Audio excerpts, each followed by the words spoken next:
Hi guys, welcome back to my mini vlog. ఈరోజు నాకు లంచ్కి పుదీనా రైస్ కావాలి. మనం ఇప్పుడు మన ఆంటీ దగ్గరికి వెళ్ళి అడుగుదాం, పదండి. ఆంటీ ఆంటీ ప్లీజ్ ఆంటీ, ఈరోజు నాకు లంచ్కి పుదీనా రైస్ కావాలంటే. ఓకే పొట్టి, నీకు పుదీనా రైస్ కావాలా? ఓకే, అయితే నీకు ఎలా చేయాలో ఏమేమి చేస్తానో చూపిస్తాను. ఓకేనా? ఓకే ఆంటీ, నా కోసం మీరు చేస్తున్నారు. పదండి, ఎలా చేస్తున్నారో చూద్దాం. పుదీనా రైస్కి పచ్చిమిర్చి, ఎండుమిరపకాయలు, జీలకర్ర, జీడిపప్పు, పుదీనా, రైస్, కొంచెం మన టేస్ట్కి తగ్గట్టుగా సాల్ట్.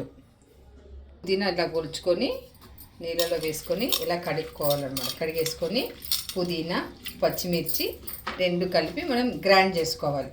ఓకేనా? పచ్చిమిర్చి, కొంచెం సాల్ట్, ఇవన్నీ వేసి మిక్సీ పట్టుకోవాలి.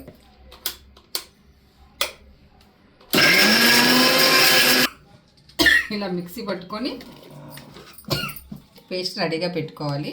Okay, start. బాణీ పెట్టుకొని కొంచెం ఆయిల్ వేసుకొని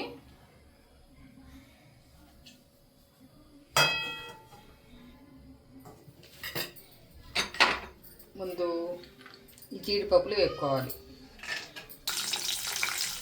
ఇలాగా బ్రౌన్ కలర్గా వేపుకోవాలి. జీడిపప్పులు వేపుకొని తీసి వేగిన తర్వాత తీసి పక్కన పెట్టుకోవాలి. చూడండి, ఇవి బాగా వేగిపోయినాయి కదా. ఇప్పుడు తీసి పక్కన పెట్టుకుందాం.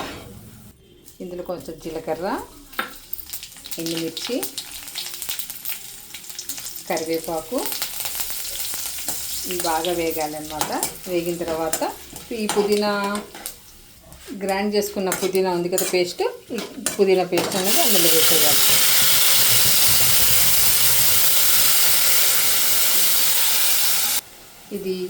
ఈ పచ్చివాసన పోయేదాకా బాగా వేపుకోవాలన్నమాట. వేపుకుంటే అది మంచి స్మెల్, మంచి వాసన వస్తుంది అన్నమాట. అప్పుడు మనకు ఆ పచ్చివాసన పోయిందని తెలుసుకున్నాక ఇందులో రైస్ వేయాలి.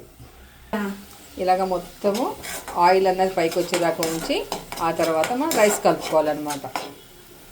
ఇప్పుడు రైస్ కలుపుతాను.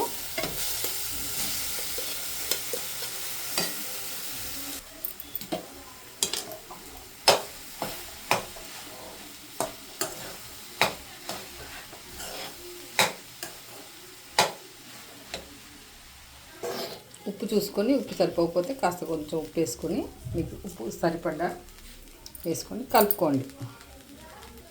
కాస్త ఇందాక వేపుకున్న జీడిపప్పు ఉంది కదా, ఆ జీడిపప్పు కూడా వీటి మీద వేసేసుకోవాలి. పొట్టి, ఇక నీ పుదీనా రైస్ జస్ట్ 5 minutes. అబ్బా, ఎంత బాగుందంటే అంత బాగుందంటే. Thank you.